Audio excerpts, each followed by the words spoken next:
আসসালামু আলাইকুম। আজকে আমরা এক গ্লাস পানি গল্প আর এর সাথে জোড়ায় থাকা একটা হাদিসের মূল কথাগুলো একটু জেনে নেব। এটা কিন্তু একটা ছোট্ট ইসলামিক গল্প, হ্যাঁ? আর সাথে আছে একটা হাদিস, মানে আমাদের নবী মোহাম্মদ সাল্লাল্লাহু আলাইহি সাল্লামের একটা কথা। এটা সহিহ বুখারীর মতো বিখ্যাত হাদিস বইতেও আছে। আর এটা দেখায় যে কিভাবে খুব সাধারণ ছোট্ট একটা ভালো কাজও আমাদের জন্য বিশাল পুরস্কার নিয়ে আসতে পারে। তো চলুন দেখি মূল শিক্ষাগুলো কি কি। প্রথম যে ব্যাপারটা মনে রাখার মতো তা হল ছোট ভালো কাজেরও বিরাট মূল্য আছে। গল্পে এক লোক প্রচণ্ড গরমে খুব তৃষ্ণার্ত ছিল। সে কুয়ো থেকে পানি খেল। তারপরই দেখে কি একটা কুকুর হাঁপাচ্ছে, জিভ বের করে মাটি চাটছে। লোকটার খুব মায়া হল। সে কি করল? নিজের জুতোয় করে পানি তুলে কুকুরটাকে খাওয়ালো।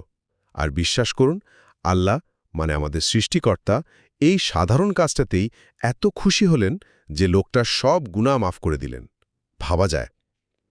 আচ্ছা, দ্বিতীয় পয়েন্টটা হলো সহানুভূতি আর সব জীবের প্রতি দয়া।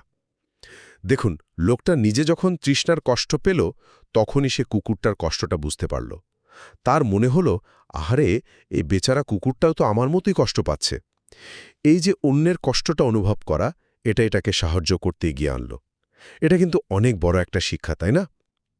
আর সব শেষে তৃতীয় যে বিষয়টা, সেটা হলো করুণা দেখালে আল্লাহ কিভাবে পুরস্কৃত করেন।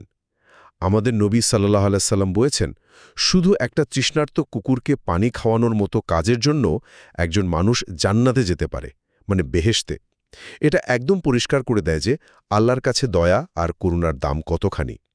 তাহলে মূল কথাটা কি দাঁড়ালো?